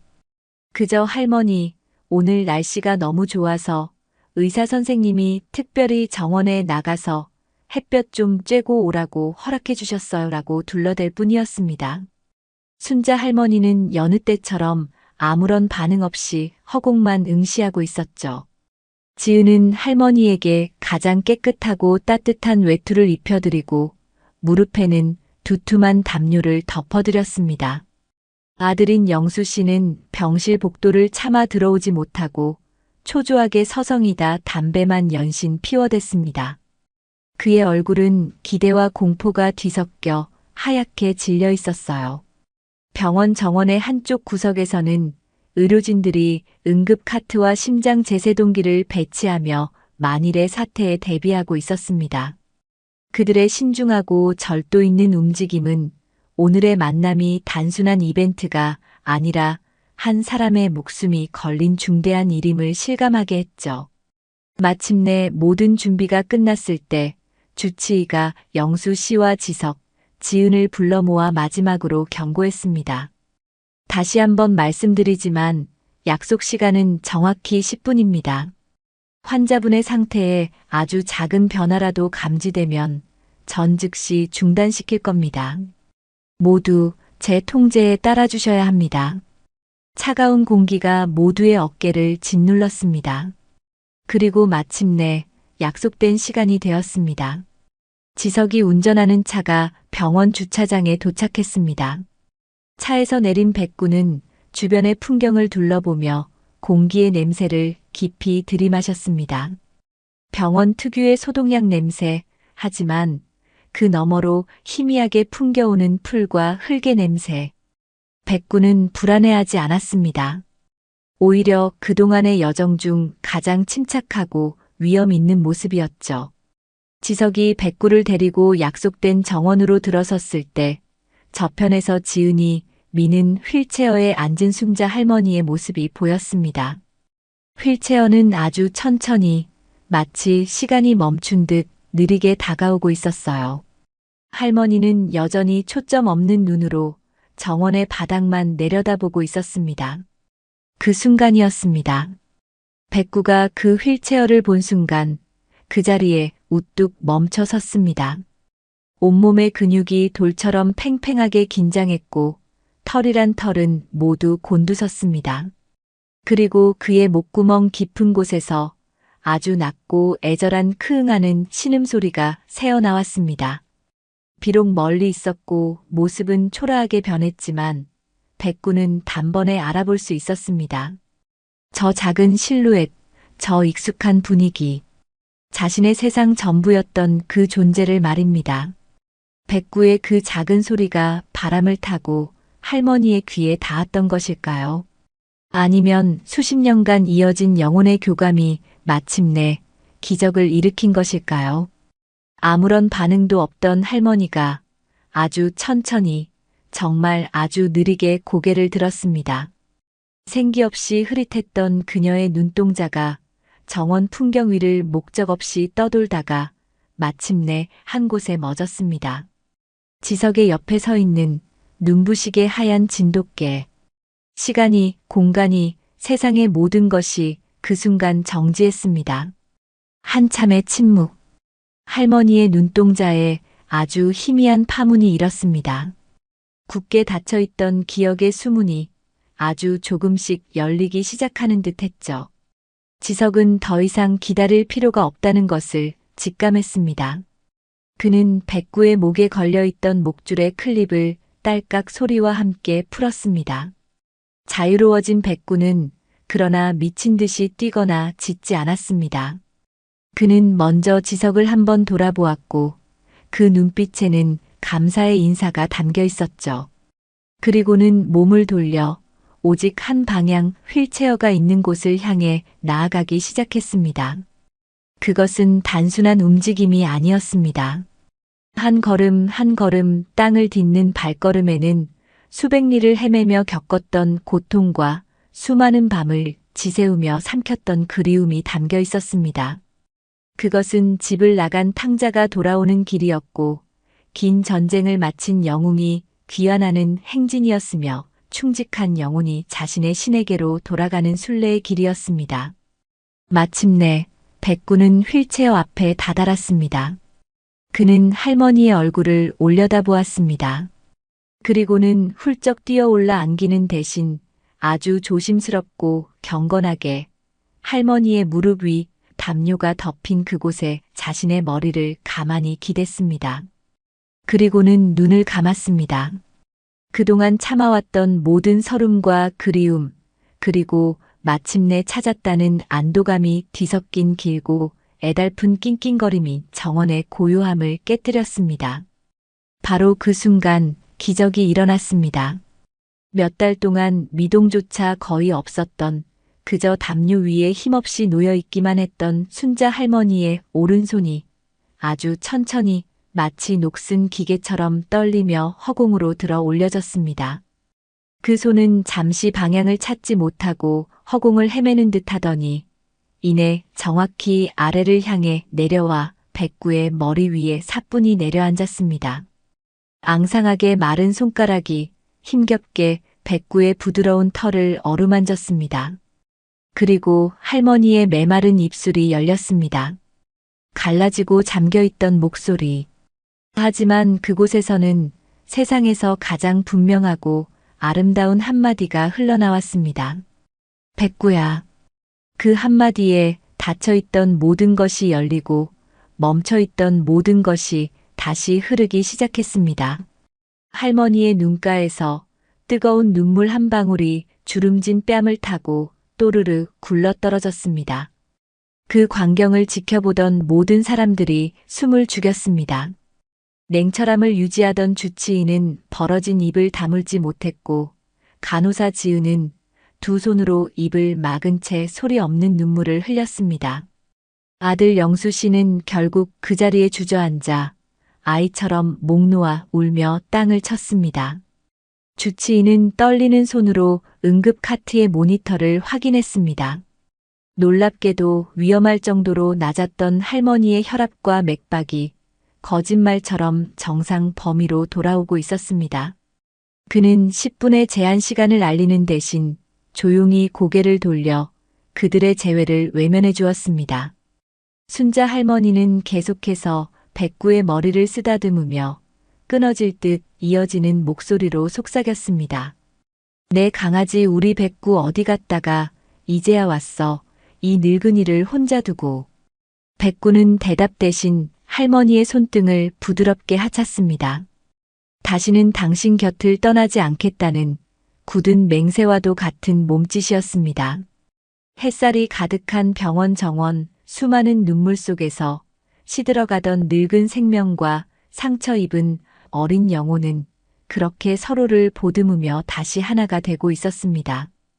그것은 의학으로도 과학으로도 설명할 수 없는 오직 사랑만이 만들어낼 수 있는 눈부신 기적이었습니다.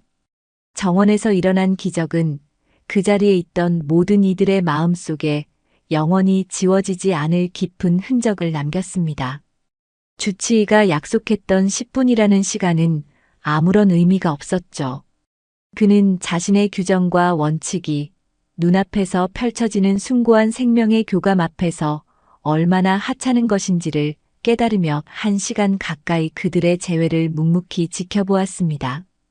그는 나중에 아들 영수 씨의 어깨를 두드리며 깊은 탄식과 함께 말했습니다. 보호자님, 제가 틀렸습니다.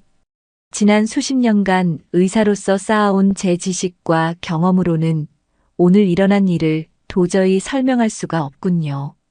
환자분의 안정된 바이탈 수치는 그 어떤 약물로도 만들어낼 수 없는 결과입니다. 이것은 사랑의 힘이라고밖에 할 수 없겠습니다.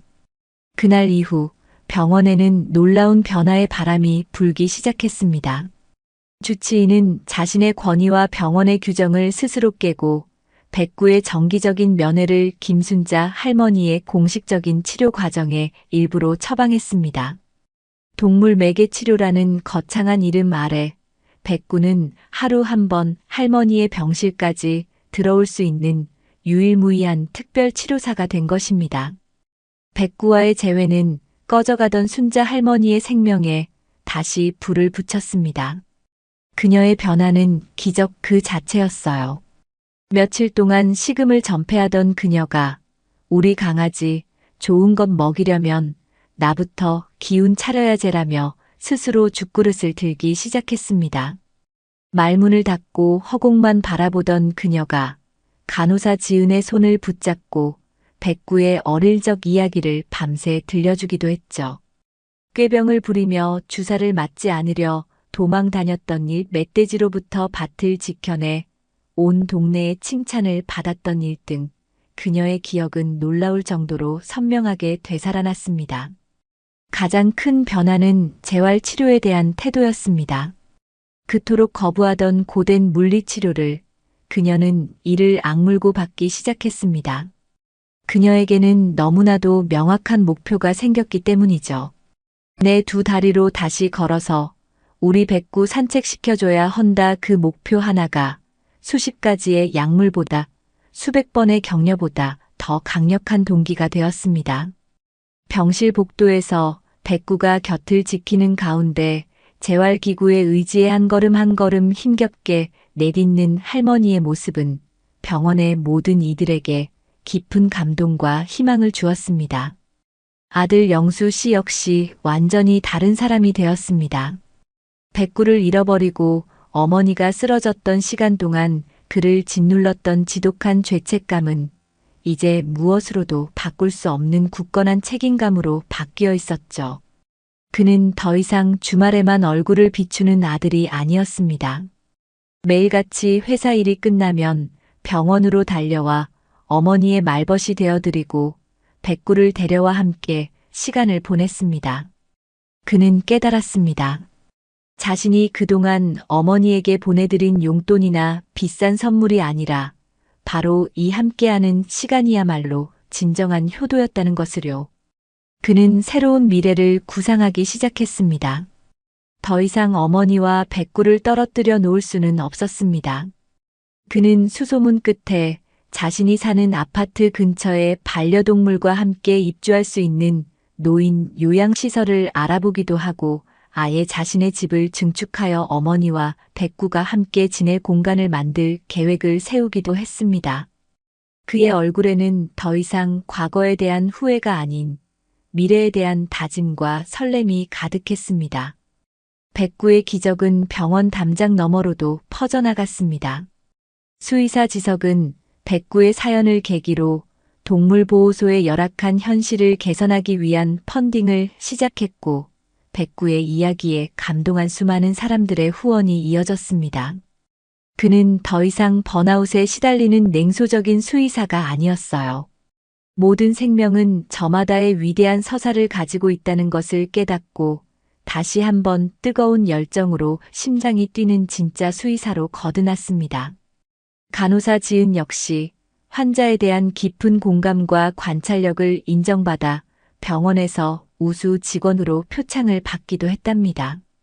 백구가 만들어낸 작은 기적의 파동이 그와 스쳤던 모든 이들의 삶을 조금씩 하지만 분명히 긍정적인 방향으로 바꾸어 놓고 있었습니다. 그리고 마침내 계절이 2번 바뀌고 싸늘했던 겨울이 물러난 자리에 따스한 봄볕이 가득한 날. 순자 할머니는 병원을 나섰습니다.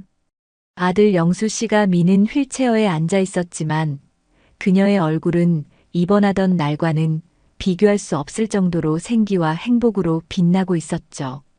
그리고 그 휠체어 옆에는 늠름하고 당당한 걸음으로 한치의 오차도 없이 보폭을 맞추며 걷는 백구가 있었습니다. 그 모습은 마치 여왕의 퇴진을 호위하는 충직한 기사처럼 보였습니다. 몇 달 후 경기도의 한적한 전원주택. 영수 씨가 어머니와 백구를 위해 마련한 새로운 보금자리였습니다. 넓은 잔디 마당에는 봄꽃이 만발했고 따스한 햇살 아래 파라솔이 펼쳐져 있었죠. 그 아래 순자 할머니는 이제 휠체어가 아닌 하얀 흔들의자에 앉아 있었습니다. 그녀는 아직 보행기의 도움이 필요했지만 이제 자신의 2 다리로 마당을 거닐 수 있을 만큼 기적적으로 회복한 상태였습니다. 백구는 할머니의 발치에 편안하게 엎드려 할머니의 손길을 느끼며 꾸벅꾸벅 졸고 있었습니다. 더 이상 불안에 떨 필요도, 굶주림에 시달릴 필요도, 무언가에 쫓길 필요도 없었죠. 그의 세상은 다시 완전한 평화와 안정을 되찾았습니다. 할머니, 이 강아지가 정말 그렇게 멀리서 할머니를 찾아온 거예요? 한 소녀가 할머니에게 물었습니다. 바로 백구를 잠시나마 해피로 품어주었던 그 착한 소녀 민지였습니다. 백구의 사연을 전해 들은 민지의 가족이 주말을 이용해 할머니와 백구를 찾아온 것이었죠. 순자 할머니는 환하게 웃으며 민지의 머리를 쓰다듬어 주었습니다. 그럼 우리 백구는 세상에서 제일 용감하고 똑똑한 강아지인걸. 나 없으면 못 사는 바보이기도 하고. 그녀의 말에 백구는 마치 알아들었다는 듯 크응 소리를 내며 할머니의 다리에 머리를 더 깊이 비볐습니다. 그 모습을 집 현관에 서서 아들 영수 씨가 흐뭇한 미소로 바라보고 있었습니다. 그의 손에는 스마트폰이 들려 있었고 그는 방금 찍은 이 평화로운 풍경을 누군가에게 전송했습니다. 같은 시각 도시의 동물보호소. 한창 바쁘게 진료를 보던 지석의 휴대폰이 띠링하고 울렸습니다. 그가 화면을 확인하자 그곳에는 햇살 아래 행복하게 웃고 있는 할머니와 그 곁을 평화롭게 지키는 백구, 그리고 그들에게 이야기를 듣는 어린 소녀의 모습이 담겨 있었습니다. 사진 아래에는 영수 씨의 짧은 메시지가 적혀 있었죠. 선생님, 모두 선생님 덕분입니다. 진심으로 감사합니다. 지석은 사진을 보며 자신도 모르게 조용히 미소 지었습니다. 한 생명을 향한 변치 않는 사랑이 만들어낸 기적. 그 기적의 한가운데에 자신도 함께 했었다는 사실에 가슴 벅찬 행복감을 느꼈습니다. 그렇게 시간은 다시 평화롭게 흘러갔습니다. 백구의 길고 험난했던 여정은 끝났지만 그의 이야기는 이제 시작이었습니다. 변치 않는 믿음과 사랑이 있다면 그 어떤 시련도 이겨낼 수 있다는 것을, 절망의 끝에서 가장 눈부신 기적이 피어날 수 있다는 것을 백구는 자신의 온몸으로 증명해 보였습니다. 햇살 좋은 봄날의 마당에서 할머니와 백구는 서로에게 기대어 그들만의 길고 행복한 이야기를 조용히 그리고 아주 오랫동안 이어나갈 것입니다.